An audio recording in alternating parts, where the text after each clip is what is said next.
नमस्कार। अन्ततः नेपाली काङ्ग्रेस विभाजन भएको छ। लामो समयदेखि चल्दै आएको आन्तरिक विवाद देशकै पुरानो र प्रमुख राजनीतिक दल नेपाली काङ्ग्रेस औपचारिक रूपमा विभाजन भएको हो।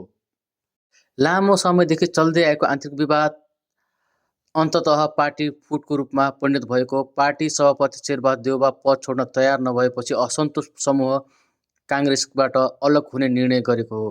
नेतृत्व हस्तान्तरण, सङ्गठन सुदृढ र आन्तरिक लोकतन्त्रको माग गर्दै आएको समूहले अन्तिम विकल्पको रूपमा पार्टी फुटको बाटो रोजेको बताएको छ। गगन थापाले गरेको विशेष महाधिवेशनबाट हिजो राति मात्रै गगन थापालाई सभापति सहित उसले विभिन्न पदसहित केन्द्रीय समितिको चयन पनि गरेको छ।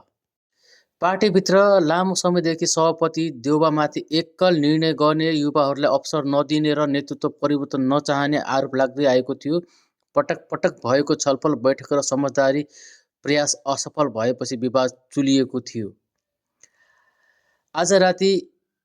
हिजो राति भएको विशेष महाधिवेशनको निर्वाचन पछाडि काङ्ग्रेस आफूलाई आधिकारिक भन्दै गगन थापा र विश्वप्रकाशले आफ्नो पार्टी आधिकारिक भएको बताएका छन्। उनले यस्तोसम्म भनेका छन् कि हामी विधान र विधि सम्मत रूपले हामीले पार्टीमा महाधिवेशन गर्यौँ र हामीले जिम्मेवारी वहन पनि गर्ने तम तयार भएका छौँ र आगामी दिन काङ्ग्रेस कसैसँग पनि गुटबन्दी नगरी एकल रूपमा निर्वाचनमा जाने र कसैसँग गठबन्धन नगर्ने निर्णय पनि उनले गरिसकेका छन्। यता सभापति देउवा पक्षले भने पार्टी फुट्नु दुर्भाग्यपूर्ण भएको प्रतिक्रिया दिएका छन्। देउवा निकट नेताहरूले असन्तोष समूह धैर्य नगरेको र पार्टीभित्र समाधान खोज्नु पर्ने बताएका थिए। तर हिजो नै देउवा पक्षले गरेको एकलौटी कारबाहीको कारणले गर्दाखेरि पार्टी फुटेको भन्न पनि सकिन्छ।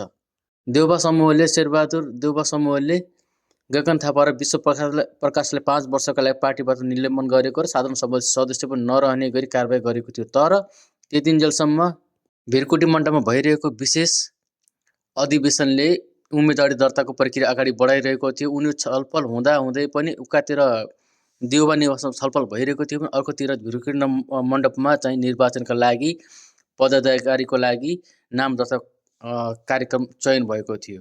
तर यसै बिचमा समझदारी नभइसके पछाडि यतिखेर काङ्ग्रेस फुटेर काङ्ग्रेस आफूलाई आधिकारिक भन्दै अब देउवा समूहले आफूलाई आधिकारिक भनिरहेको छ भने विशेष महाधिवेशन आयोजक गर्ने गगन समूहले आफूलाई आधिकारिक भनिरहेको छ। आगामी दिन कुन पार्टी आधिकारिक हो भनेर निर्वाचन आयोगले भन्नेछ र निर्वाचन आयोगले कानुन र विधि सम्मत कुरालाई पनि पक्कै गर्नेछ।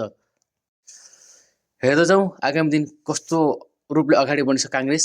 तपाईँलाई काङ्ग्रेस सम्बन्धी फुटेको प्रतिक्रिया के दिन चाहनुहुन्छ? मजाले हाम्रो कमेन्ट बक्समा लेख्नुहोस् है।